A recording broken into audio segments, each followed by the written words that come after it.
ជំរាបសួរពុកម៉ែបងប្អូនប្រិយមិត្តទាំងអស់គ្នាសូមស្វាគមន៍មកកាន់អេពីសូតទី13នៃកម្មវិធីម៉ោង 12:00 នាទីយប់នៅក្នុងអេពីសូតនេះដែរគឺខ្ញុំមានរឿងតែចំនួនមួយរឿងទេតែសូមធានាពុកម៉ែបងប្អូនទាំងអស់គ្នាតើតើជាមួយនឹងសាច់រឿងនេះគឺរន្ធត់ខ្លាំងតែម្ដងដែលសាច់រឿងទី1នេះគឺវាបានកើតឡើងនៅឯប្រទេសថៃដែលអ្នកដែលគាត់បានចែកម្លែកសាច់រឿងមកនោះគាត់ឈ្មោះថាលីបងប្អូនទាំងអស់គ្នាសាច់រឿងនេះដែរគឺបានកើតឡើងចំពោះគាត់កាលពីគាត់មានអាយុ10ឆ្នាំជាងបើសិនជាគិតមកទល់នឹងពេលសប្តាហ៍ថ្ងៃគាត់មានអាយុ25-26ឆ្នាំហើយអញ្ចឹងវាជាង10ឆ្នាំហើយបងប្អូនអរគ្នា10ឆ្នាំជាងហើយតែតោះជាមួយនឹងសាច់រឿងនេះគឺវាបានកើតឡើងកំឡុងពេលដែលគាត់បានទៅលេងផ្ទះមិត្តភ័ក្តិរបស់គាត់ណាហើយគាត់បានជួបរឿងរ៉ាវដែលគួរឲ្យភ័យខ្លាចជាច្រើនអញ្ចឹងពុកម៉ែបងប្អូនគ្នាចង់ដឹងថាគាត់ជួបរឿងរ៉ាវអ្វីខ្លះយើងចូលទៅស្ដាប់វីដេអូនេះទាំងអស់គ្នារឿងរ៉ាវនេះវាបានចាប់ផ្ដើមឡើងពីបងប្រុសម្នាក់គាត់ឈ្មោះថាលីបងលីគាត់គឺជាក្មេងរស់នៅទីជនបទហើយគាត់មានមិត្តភ័ក្តិចំនួន2នាក់ម្នាក់ឈ្មោះថាមីម្នាក់ឈ្មោះថាឆៃហើយមីនិងឆៃគឺគាត់គឺជាបងប្អូនបង្កើតនឹងគ្នាឲ្យតែពេលទំនេរអញ្ចឹងបងលីហ្នឹងគឺគាត់តែងតែបបួលបងប្អូនទាំង2នាក់ហ្នឹងដែលជាមិត្តភ័ក្តិរបស់គាត់ហ្នឹងគឺ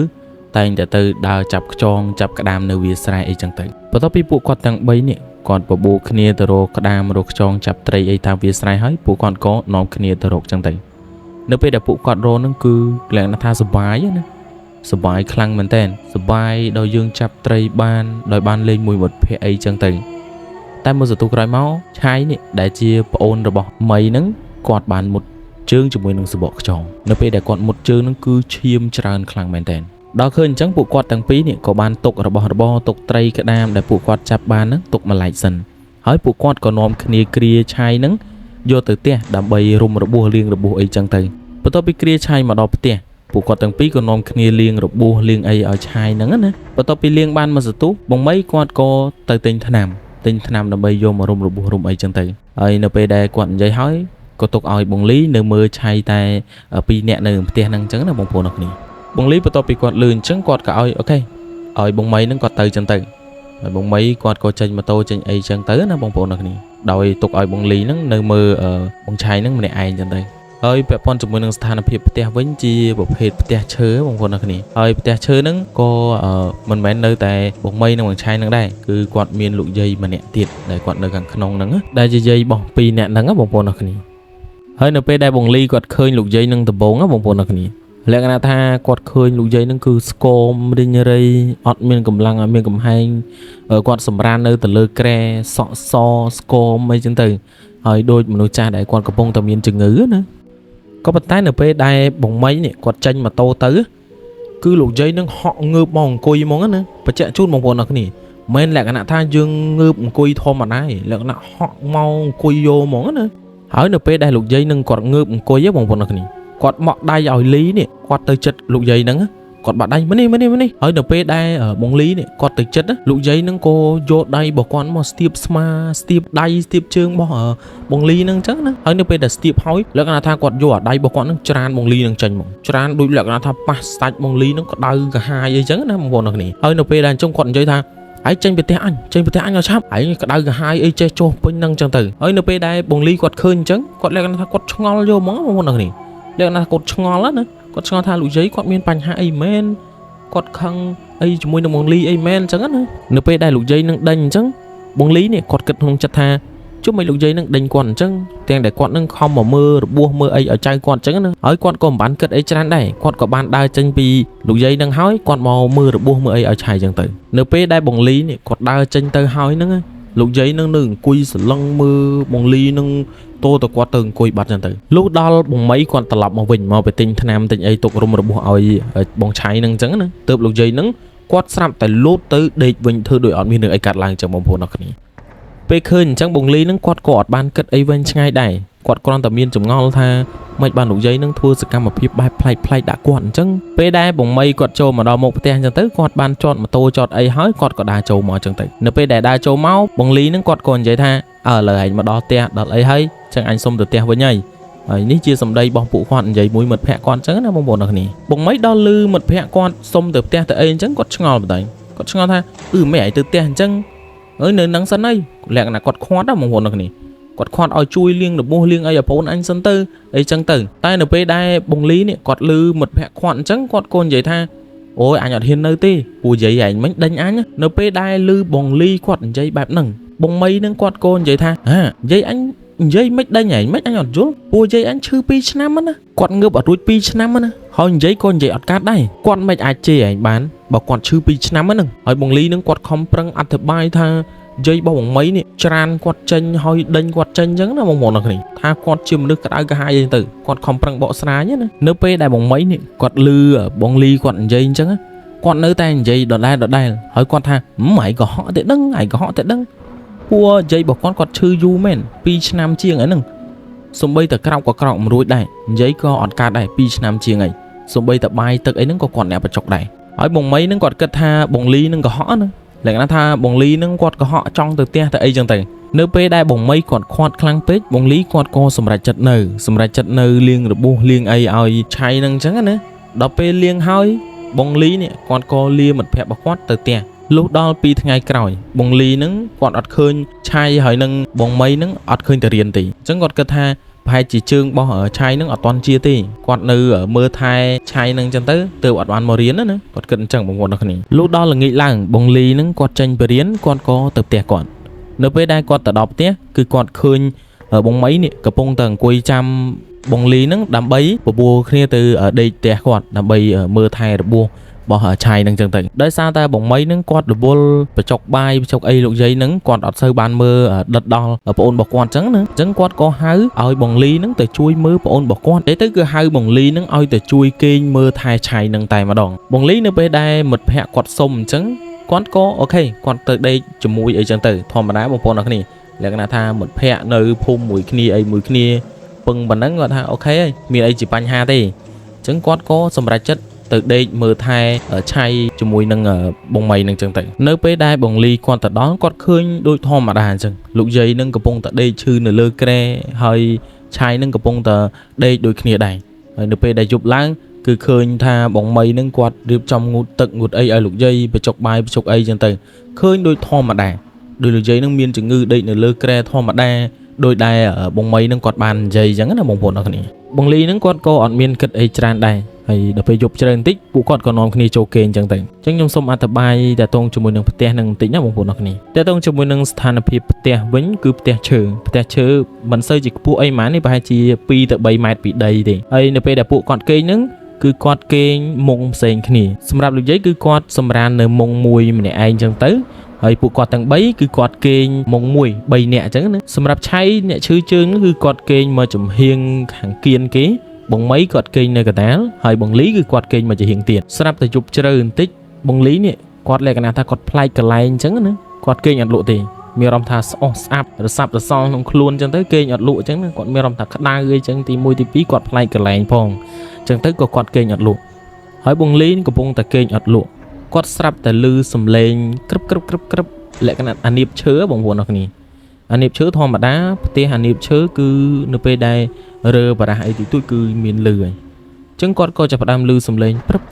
អញ្ចឹងណាហើយនៅពេលដែលលឺអញ្ចឹងបងលីនេះគាត់ក៏លួចមើលលក្ខណៈគាត់ប្រហើបភួយរបស់គាត់មកមើលអញ្ចឹងណាហើយនៅពេលហ្នឹងបងលីគាត់ក៏ឃើញលោកយាយកំពុងទៅវាចេញពីក្នុងមុងរបស់គាត់មកហើយគាត់ពេលហ្នឹងគឺភ័យខ្លាំងមែនតើគាត់ភ័យផងសង្ស័យផងអញ្ចឹងណាហើយបងលីនឹងគាត់គិតថាលោកយាយនឹងគាត់មកមើលឬក៏គាត់ធ្វើអីឬក៏យ៉ាងណាគាត់ចេះតែគិតអញ្ចឹងណាតែគាត់អត់ហ៊ានចេញមកអីដោយបងលីនឹងគាត់នៅក្មេងគាត់ចេះតែចង់ដឹងចង់លឺអីចឹងទៅគាត់នៅតែបន្តមើលនៅបើកភួយនៅអីមើលអញ្ចឹងទៅឃើញលោកយាយនឹងតែចេញមកពីមុងរបស់គាត់ហើយគាត់មើលឆ្វេងមើលស្ដាំ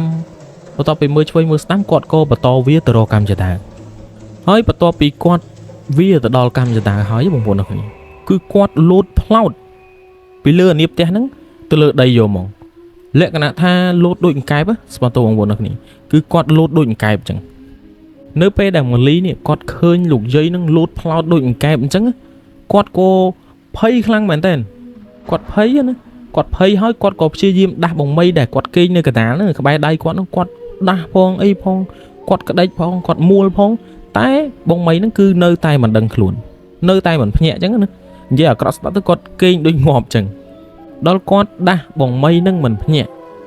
គាត់ក៏សម្រេចចិត្តចុះទៅមើលលោកយាយនឹងដល់ខ្លួនឯងគាត់ងើបទៅមើលនៅកម្មចតាហ្នឹងណាគាត់ខ្លាចលោកយាយនឹងមានបញ្ហាអីចឹងទៅឬក៏គាត់មកមើលអីឬធ្លាក់ទៅលើកម្មចតាអីចឹងទៅហើយគាត់ក៏សម្រេចចិត្តដើរទៅកម្មចតាមើលណាហើយនៅពេលដែលបងលីនេះគាត់ទៅមើលទៅគឺអត់មានឃើញអីទេនៅនឹងកម្មចតាហ្នឹងក៏អត់មានឃើញអីដែរបន្ទាប់ពីគាត់មើលអត់មានឃើញអីអញ្ចឹងគាត់ក៏ដើរត្រឡប់មកមើលមុងរបស់លោកយាយនៅពេលដែលគាត់មើលបងប្អូនអរគ្នាគឺគាត់ឃើញលោកយាយហ្នឹងសម្រាននៅក្នុងមុងរបស់គាត់ធម្មតាដល់ពេលអញ្ចឹងបងលីហ្នឹងគាត់ឆ្ងល់បណ្ដាញដោយសារតែមុនហ្នឹងគាត់ឃើញលោកយាយច្បាស់គឺវាចេញពីក្នុងមុងហើយសម្ដៅទៅកម្មចតាហើយលូតផ្លោតយកហ្មងហើយគាត់ចាប់ផ្ដើមឆ្ងល់ក្នុងចិត្តបណ្ដាញថាមុនហ្នឹងគឺអីគេដើម្បីកាន់តែច្បាស់បងប្អូនអរគ្នាគាត់ក៏អើតមុខទៅផ្អឹបនៅមុងរបស់លោកយាយគឺគាត់ឃើញលោកយាយកំពុងតែឃ្លុំភួយនៅពេលដែលកំពុងឃ្លុំភួយគាត់ក៏ស្រាប់តែបើកភួយរបស់គាត់មកញញឹមដាក់បងលីហើយគាត់ក៏ឃ្លុំភួយទៅវិញនៅពេលដែលឃ្លុំភួយទៅវិញហើយគាត់ក៏បើកមកម្ដងទៀតហើយញញឹមដាក់បងលីទៀតណាអញ្ចឹងបងលីគាត់ឃើញអញ្ចឹងគឺកាន់តែភ័យខ្លាំងយកហ្មងដល់ពេលអញ្ចឹងគាត់អត់ដឹងថាធ្វើម៉េចគាត់ក៏រត់ចូលមកក្នុងមុងរបស់គាត់ហើយឃ្លុំភួយសង្ងំគេងវិញចឹងទៅហើយដោយសារតែធ្វើអីអត់កើតក៏សង្ងំគេងរហូតដល់ព្រឹកចឹងទៅនេះយប់ទី1បងប្អូនអរគ្នារហូតដល់ព្រឹកឡើងអញ្ចឹងគាត់ក៏យករឿងនេះទៅប្រាប់បងមីគាត់ប្រាប់ថាឃើញលោកយាយវាចេញពីក្នុងមុងហើយលូតទៅលើដីអីចឹងទៅហើយបងប្អូនអរគ្នាបងមីគឺគាត់អត់ជឿទេដោយសារតែយាយរបស់គាត់នឹងគាត់ឈឺ2ឆ្នាំហើយដូចគាត់បានប្រាប់អញ្ចឹងគាត់ឈឺ2ឆ្នាំហើយរឿងងូតទឹករឿងបញ្ចុកបាយអីហ្នឹងគឺលើបងមីទាំងអស់អញ្ចឹងគាត់មិនត្រូវជឿអញ្ចឹងយើងត្រូវយល់ថាបងមីហ្នឹងគឺគាត់អត់ដែរជួបទេអញ្ចឹងគាត់អត់ជឿហ្នឹងគឺត្រូវរឿងហើយតែរឿងរបស់បងលីដែលគាត់បានជួបពីយប់មិញហ្នឹងក៏គាត់និយាយមិនកុហកដែរព្រោះវាកើតឡើងពិតមែនពួកគាត់ដោយសារតែនិយាយអត់ចូលគ្នាក៏បកៃគ្នាពេញណាពេញណីមកសន្ទុះចឹងទៅហើយបងមីនេះគាត់ក៏ចោទទៅបងលីថាបងលីហ្នឹងអត់ចង់នៅផ្ទះគាត់ហើយចេះតែបន្តិតរឿងមកចឹងណាហើយបងលីហ្នឹងគាត់ក៏ព្យាយាមអធិប្បាយយ៉ាងណាក៏បងមីហ្នឹងគាត់អត់ជឿដែរហើយនៅពេលដែលបងមីគាត់អត់ជឿអញ្ចឹងបងលីហ្នឹងគាត់ក៏បដ ாய் ទៅតាមហ្នឹងចឹងទៅបន្ទាប់មកគាត់ក៏នៅលេងនៅអីនៅហ្នឹងគាត់អត់តន់ទៅណាទេគាត់នៅលេងនៅហ្នឹងនៅជួយមើលយាយមើលប្អូនរបស់បងមីហ្នឹងចឹងណាហើយគាត់នៅរហូតដល់យប់ចឹងទៅគាត់ក៏សម្រេចចិត្តគេងនៅផ្ទះហ្នឹងមួយយប់ទៀតហើយនៅពេលដែលយប់ឡើងគឺដូចធម្មតាបងមីហ្នឹងគាត់ងូតទឹកបញ្ចុកបាយបញ្ចុកអីលោកយាយជាធម្មតាហើយដល់ម៉ោងចូលគេងហ្នឹងទៅពួកគាត់នាំគ្នាចូលគេងចឹងទៅហើយដូចយប់ទី1អញ្ចឹងបងលីហ្នឹងគឺគាត់គេងអត់លក់ទេចេះតែរសាប់រសល់ទី1ទី2គាត់នឹកឃើញដល់រឿងពីយប់ផងណាលុះដល់យប់បន្តិច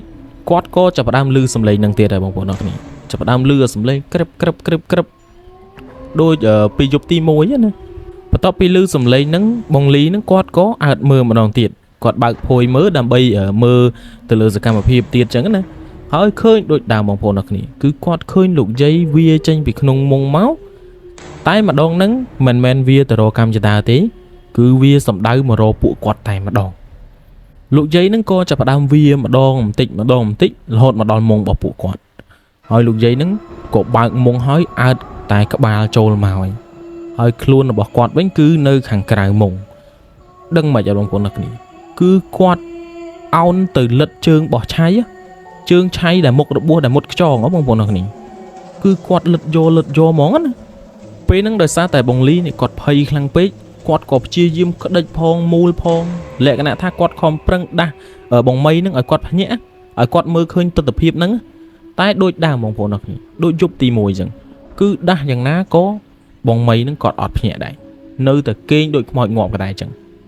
ដល់ដាស់បងមីដាស់មិនក៏គាត់មិនភ្ញាក់អញ្ចឹងបងលីហ្នឹងគាត់ក៏នៅតែលោបលួចមើលអញ្ចឹងទៅគាត់លក្ខណៈថាប្រហើបភួយតិចលួចមើលអញ្ចឹងដោយសារតែគាត់ខ្លាចលោកយាយឃើញហើយគាត់ឃើញទស្សនវិជ្ជាលោកយាយកំពុងតែលិតលិតមិនលិតធម្មតាណាគឺលិតដូចឆ្ងាញ់ណាស់អញ្ចឹងបន្ទាប់ពីលោកយាយនេះគាត់លិតបានមកសន្ទុះធំគាត់ក៏វាចេញទៅវិញគាត់បិទមុងបិទអីហើយវាចេញទៅវិញណាហើយមុនពេលដែលគាត់វាចេញហើយហ្នឹងគាត់ក៏ប្រហើសនាងមកមួយម៉ាត់ថាឆ្ងាញ់ដែរតាហើយគាត់ក៏វាចូលមុងចឹងទៅបងលីដោយសារតែគាត់នៅក្មេងបងប្អូនអ្នកនេះគឺគាត់អត់អាចគិតអីចេញធ្វើអីចេញទេគាត់មានតែសង្ងំក្នុងភួយហ្នឹងហើយសង្ងំគេងរហូតដល់ព្រឹកចឹងទៅហើយនេះគឺជាយប់ទី2រហូតដល់ព្រឹកឡើងបងមីគាត់ឆ្ងល់បងប្អូនអ្នកនេះគាត់ឆ្ងល់ថាមិនក៏ដៃគាត់នឹងឈឺម៉េច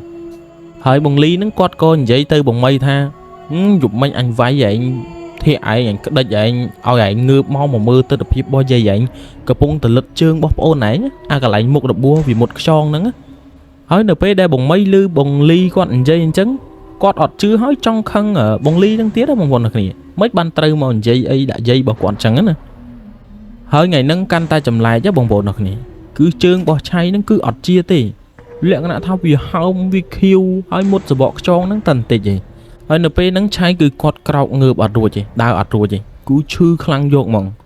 hơi np chẳng vì mẹ tới chỉ riêng tu với vì tới chỉ riêng thống á nè chẳng ở bông ly nó quạt ọt ton từ này quạt nơi mơ chay nâng chẳng tệ nơi mơ mơ được buông mơ ấy chẳng quạt ọt ton từ tẹt đấy lưu là hốt đó là nghịch làng quạt khơi thả chương bỏ cháy nó cứ căn ta hâm khăng tới thôn tới chẳng nữa hơi bông ly nó quạt có prap ơi bông ở bông mây nó quạt tới hơi mạ pa màu vua mạ pa bỏ ở bông mây nó bông cháy nó cứ quạt mà tất quạt màu te mà đòn chứ lẽ là tha quạt nhẹ chả cá chẳng to ta mà tất tụp quạt màu mà đòn tại ngay nâng đợt xa tại chương bỏ bông cháy nó quạt hâm khăng tư chứ nữa quạt cắt từng thôn tới bông lý có oi bông mấy nó tới hai ba bọc quát nâng mạ bọc quạt màu đời xa tại chương bà cháy nó căn được thôn tới gành tái bông mấy quạt tha quạt tới ọt cá đời xa tại ọt miên này kia nơi mưa dày ọt miên nè nơi ngu tật ở dây nơi bà chọc bay bà chọc ấy ở dây chẳng nữa đó lư bông mấy quạt dây chẳng bông lý nè quạt có hiên dây tha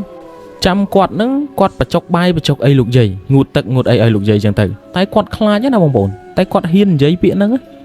chẳng đại xa tay lư mật hẹ con dây chẳng hói tha chui và chọc bay chui ngụt tắc ai oi lục dây hói quát ok quát có tranh từ chẳng từ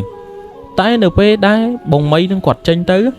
cứ bông ly nó cứ quạt rút tranh bị tẹt nâng dồ màu quạt rút xong đáy từ tẹt quát đó nè đôi tục oi chay nó nơi tại pi nẹ lục giấy nơi đừng tẹt nâng chẳng từ hơi quát cô rút xong đáy từ tẹt bà quạt tay np để quạt rút từ tẹt nó cứ quạt mền tục chay cho đi lẽ là tha quạt trong từ hai ba mạ bọc quạt đó nè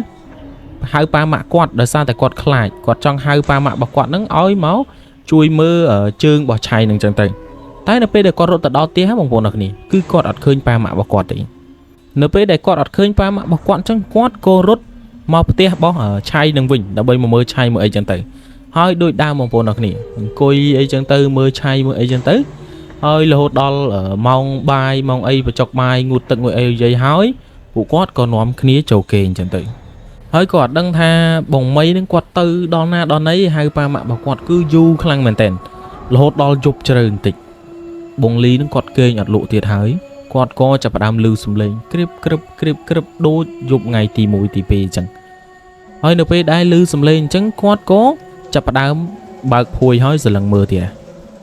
mưa tới quạt khơi đôi dục tì mũi tì pê chẳng cứ khơi lục giấy nâng vía trên bị mông máu tay mà đòn đấy cứ ọt ở tại các bạn màu tiền cứ quạt xong đáy trâu mà không nông mông bò ở bộ quạt thằng pi nâng vô món nè hỏi np đây lục giấy quạt trâu mà đo không nông mông một bộ nó này đăng mà chật cứ quạt lưng mỏ lơ sụp cục lơ ở chai nâng vô món nè np để quạt sụp cục từ lơ chai hỏi quạt vô chương bỏ quạt nâng tròn lơ trùng bỏ chai với bộ nó này hỏi và tọp bị tròn hay quạt vô đáy thằng pi bỏ quạt nâng cứ tới đôi chụp bạch co chứ đôi cho bạch con chẳng hỏi quạt ao một bọc quạt vô từ trận một chai hói quạt liên đạt bọc quạt nâng sốt trâu từ khung mọt bỏ chai hỏi bằng lý nè quạt lư sầm lên cháy nâng đôi riệp đại tháo chẳng lư khực đôi riệp đại tháo mất nè hỏi np đại khơi chẳng bằng lý nâng cứ quạt vừa ai giọt cát đi cứ quạt miên tay sờ ngom chẳng nè vô quạt nơi không mây mà vô nào nè quạt tơ tẻ trụ đọc nam chiếng nè quạt ban trâm tay sờ ngom hơi lụi mưa chẳng tại hai bằng mây nâng quạt có tơ du tiết cứ du khăng men tèn chẳng quạt ban trâm tật lụi mới bằng con này lẽ cái tha quạt bật ba phui bật quạt nâng chẳng nữa lụi mưa tơ mau cứ khơi đôi đảm lũ giấy nó có phong tật tròn nó lơ trung bỏ chai hói vô ảnh tạt bật quạt nâng lục trâu từ khung mọt bỏ cháy đôi đảm chẳng hói sắp tật lư sầm lấy nâng khi khóc mà stop sầm lấy đá cháy đôi điệp đại tà hàm nâng có vì ngặt chỉ điệp vô mà đó là giờ tu cày mau sắp tài lư sầm lấy bỏng mây nâng quạt tật lọc mà vinh bông phong nó kia đừng mà con từ lư sầm lên mà tô bao bóng mấy nâng màu vinh phliêm lục giấy nó cứ vía lươn khang mền tèn lên vía dưới đội lực môn này cứ lục giấy nó cứ quạt vía lươn khang mền tèn vía lươn đội sát chẳng cứ trâu từ nông cả lại quạt sầm ran hói quạt sầm ran thôi đôi thon mà đà chẳng đôiọn miên được ấy cạt láng á hơi mạ pa bỏ chay nâng có quạt trâu mà mớ chay cái bông ta đế chư trương nâng chẳng tay ហើយរឿងដែលនឹកស្មានមិនដល់បងប្អូនអរគ្នានៅពេលដែលគាត់មកមើលគឺឃើញតែឆៃនឹងដាច់ខ្យល់ស្លាប់បាត់ហើយនៅក្នុងផ្ទះហ្នឹងគឺចលាចលខ្លាំងមែនទែនហើយពុកម៉ែរបស់ឆៃហ្នឹងគឺគាត់សួរនាំទៅបងលីហ្នឹងសួរនាំកើតអីហេតុអីបានត្រូវឆៃនឹងស្លាប់ហើយគាត់ទៅមុតជើងហ្នឹងហើយបងលីនេះគាត់ព្យាយាមអធិប្បាយខ្លាំងមែនទែនគាត់និយាយថាឃើញលោកយាយហ្នឹងយកជើងមកជន់លើទ្រូងរបស់ចៅហើយយកដៃច្បាច់កលៀនដាតចូលទៅក្នុងមាត់ឆៃអីចឹងទៅហើយបងប្អូនអរគ្នាបងលីហ្នឹងគឺគាត់ព្យាយាមអធិប្បាយខ្លាំងមែនទែនតែអត់មានណាគេជឿគាត់ទេហើយប៉ាម៉ាក់របស់ឆៃហ្នឹងគឺគាត់ព្យាយាមសួរនាំខ្លាំងមែនទែនហ្មងណាសួរនាំមានរឿងអីកើតឡើងមិនបានឆៃនឹងស្លាប់អីចឹងទៅលុះរហូតដល់ព្រឹកឡើងពិធីបុណ្យសពរបស់ឆៃហ្នឹងគេក៏រៀបចំធ្វើហើយរឿងនេះបងប្អូនអរគ្នាវាអត់សមថាមានមនុស្សស្លាប់ទេបើយើងស្ដាប់ពីដើមសាច់រឿងមកណាពួកគាត់តែមុតជើងទេគាត់តែមុតជើងនឹងសបកខ្យងហ្នឹងហើយរឿងហ្នឹងអត់តន់ចប់ទេបងប្អូនអរគ្នារហូតដល់បុណ្យសពរបស់ឆៃហ្នឹងបញ្ចប់ទៅដោយសារតែឪពុករបស់ឆៃនេះគាត់នៅតែលឺបងលីនឹងនិយាយដដែលពីស្ថានភាពដែលគាត់បានឃើញលោកយាយអញ្ចឹងណាហើយគាត់ក៏ចាប់ផ្ដើមសង្ស័យលើលោកយាយហើយទោះបីជាជឿមិនជឿក៏ដោយគាត់គ្រាន់តែដាក់ការសង្ស័យអញ្ចឹងណាដល់ពេលយប់ឡើងបងប្អូនអរគ្នាពុករបស់ឆៃនឹងគាត់ចាំមើលលោកយាយអញ្ចឹងណាហើយទស្សនភាពដែលពុករបស់បងឆៃគាត់ឃើញហ្នឹងគឺគាត់ឃើញសភាពលោកយាយហ្នឹងដូចដែលបងលីគាត់ឃើញអញ្ចឹងគឺគាត់ឃើញលោកយាយហ្នឹងវាចេញពីក្នុងមុងហើយលោតទៅលើដីដល់អញ្ចឹងប៉ាបងឆៃហ្នឹងគាត់មិនជឿដោយសារតែគាត់ឃើញផ្ទាល់ភ្នែកលុះរហូតដល់ព្រឹកឡើងគាត់ក៏បានទៅរកគ្រូខ្មោចគ្រូមន្តអាគមអីចឹងណាតាមភូមិតាមស្រុកដែលនៅជិតភូមិរបស់គាត់អីចឹងទៅគាត់តែប៉ារបស់ឆៃនេះគាត់រកលោកគ្រូនឹងបានហើយគាត់ក៏នាំមកផ្ទះដល់ពេលនាំមកផ្ទះលោកគ្រូខ្មោចនឹងគាត់ក៏យកវត្ថុអីមួយយ៉ាងមិនដឹងទេគឺយកមកប៉ះលើលោកយាយនៅពេលដែលប៉ះលើលោកយាយហើយលោកយាយនោះគូស្រែកខ្លាំងមែនតើស្រែកយកអញ្ចឹងណាទាំងដែលមនុស្សឈឺបងប្អូនអរគ្នាឈឺ2ឆ្នាំហើយនិយាយអត់ចេញទេតែនេះគាត់តើលោកគ្រូហ្នឹងគាត់យកវត្ថុហ្នឹងយកមកប៉ះលើលោកយាយគឺលោកយាយស្រែកយកតែម្ដងបន្ទាប់ពីស្រែកមកសន្ទុះលោកយាយហ្នឹងគាត់ក៏ដាច់ខ្យល់ស្លាប់បាត់ទៅបន្ទាប់ពីលោកយាយហ្នឹងស្លាប់ហើយលោកគ្រូខ្មោចហ្នឹងគាត់និយាយថាកាលពិតទៅលោកយាយហ្នឹងគាត់ស្លាប់យូរហើយគាត់ស្លាប់តាំងពីយូរហើយវិញ្ញាណនៅក្នុងខ្លួនរបស់លោកយាយហ្នឹងគឺវិញ្ញាណរបស់អ្នកផ្សេងទេដែលមកស្ថិតក្នុងរាងកាយរបស់គាត់កាន់តែចម្លែកទៀតនោះសាកសពរបស់លោកយាយហ្នឹងគឺស្លាប់មិនទាន់បាននឹង1ម៉ោងផងស្រាប់តែសាកសពលោកយាយហ្នឹងចាប់ផ្ដើមលលួយលលេះឲ្យធំក្លិនស្អុយយកហ្មងអញ្ចឹងបានន័យថាលោកយាយហ្នឹងគឺគាត់ស្លាប់យូរហើយតែវិញ្ញាណដែលនៅក្នុងខ្លួនរបស់គាត់ហ្នឹងគឺវិញ្ញាណរបស់អ្នកផ្សេងទេបន្ទាប់ពីលោកយាយគាត់ស្លាប់អញ្ចឹងទៅហើយអ្នកផ្ទះហ្នឹងក៏គេរៀបចំពិធីបុណ្យអីអញ្ចឹងទៅហើយមិនដល់1ខែផងបងប្អូនអរគ្នាផ្ទះហ្នឹងគឺមានអ្នកស្លាប់រហូតដល់2នាក់គឺទី1ចៅទី2យាយហើយរឿងរ៉ាវមួយហ្នឹងបងប្អូនអរគ្នាបងលីគាត់និយាយមកគឺយំផងអីផងគាត់ស្ដាយណាបើសិនជាពេលហ្នឹងគាត់ធ្វើអីមួយយ៉ាងគាត់ងើបទៅឬក៏គាត់រុញគាត់អីឬក៏ស្រែកហៅឲ្យគេជួយអញ្ចឹងទៅឆៃហ្នឹងគឺអត់ស្លាប់ទេតែនេះបន្ទោសគាត់ក៏អត់កើតដែរដោយសារតែគាត់នៅក្មេងគាត់អាយុទើបតែ10ឆ្នាំជាងហ្នឹងតែនេះបើសិនជាយើងនិយាយពីអ្នកផ្សេងមិនមែនជាបងលីហ្នឹងគឺរត់ចោលមិត្តភ័ក្តិបាត់ហើយតែបងលីគាត់នៅចាំមើលចាំអីចឹងណាចឹងទៅសារគាត់ដែរតែបើសិនជាអ្នកផ្សេងគេរត់ចោលបាត់ហើយបងប្អូនចាំពីសាច់រឿងដំបូងអត់ដែលពេលដែលបងលីហ្នឹងគាត់ឃើញលោកយាយដំបូងណាគាត់ហៅទៅស្ទាបងាលទៅគឺប៉ះសាច់បងលីទៅក្តៅក្រហាយអញ្ចឹងមូលហេតុគឺមកពីបងលីហ្នឹងគាត់ពាក់ខ្សែកព្រះបានលោកយាយប៉ះទៅក្តៅក្រហាយអញ្ចឹងណាអញ្ចឹងគាត់គិតថាមកពីខ្សែកព្រះមួយអង្គហ្នឹងហើយទើបធ្វើឲ្យគាត់រួចផុតពីលោកយាយហ្នឹងអញ្ចឹងណាបន្ទាប់ពីហេតុការណ៍ហ្នឹងកើតឡើងមកបងមីនិងគ្រួសាររបស់គាត់ហ្នឹងគឺគាត់លែងនៅស្រុកហ្នឹងទៀតហើយគឺគាត់រើផ្ទះលក់ផ្ទះហ្នឹងឲ្យអ្នកផ្សេងអញ្ចឹងទៅហើយគាត់ក៏នាំគ្នាទៅនៅកន្លែងផ្សេងអញ្ចឹងណាទីតាំងផ្សេងអញ្ចឹងណាហើយគាត់ក៏លែងបានរាប់អានគ្នារហូតមកទល់សប្តាហ៍ថ្ងៃសម្រាប់សាច់រឿងដែលបងលីគាត់ចែកម្លែកមកនេះគឺវាដូចទៅនឹងខ្សែភាពយន្តរបស់ខ្មែរយើងមួយដែលមានចំណងជើងថាបេសាចខ្លាយខ្មោចបងប្អូនអរគ្នាគឺមានស្ថានភាពអញ្ចឹងគឺចូលទៅស្ថិតក្នុងរាងកាយរបស់លោកយាយអញ្ចឹងដែរណាហើយចង់ស៊ីសាច់គោឆៅស៊ីអីអញ្ចឹងបងប្អូនអរគ្នាអញ្ចឹងបងប្អូនអរគ្នាធ្លាប់មើលរឿងហ្នឹងប្រកាសជាដឹងហើយអញ្ចឹងតើតងជាមួយនឹងសាច់រឿងរបស់បងលីគឺមានតែប៉ុណ្្នឹងទេហើយអេពីសូតនេះដែរគឺខ្ញុំមានតែមួយសាច់រឿងហ្នឹងទេអញ្ចឹងសង្ឃឹមថាពុកម៉ែបងប្អូនអរគ្នានឹងចូលចិត្តទៅលើសាច់រឿងនេះតែសូមបញ្ជាក់ពុកម៉ែបងប្អូនអរគ្នា ស្ដាប់ដោយការប្រើពិចារណញ្ញាណហើយវីដេអូដែលខ្ញុំធ្វើរាល់ដងកន្លងមកក៏ខ្ញុំបញ្ជាក់ជូនចឹងដែរ